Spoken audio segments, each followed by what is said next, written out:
Hey everyone, in this video I will show you how to delete a blocked Payoneer account.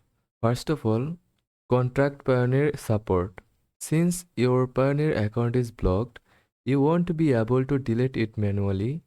You will need to reach out to Payoneer customer support.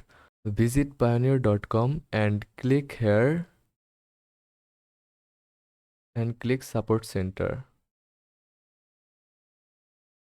After that, search here account blocked. Then ask. Then click on this link, scroll down. After that, Payoneer asks for identification to verify your request. Make sure to provide any documents they ask for to complete the process. Once your request is processed, Payoneer will confirm that your account has been deleted. This might take a few days, so keep an eye on your email for updates.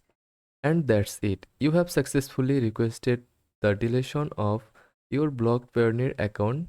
Thanks for watching.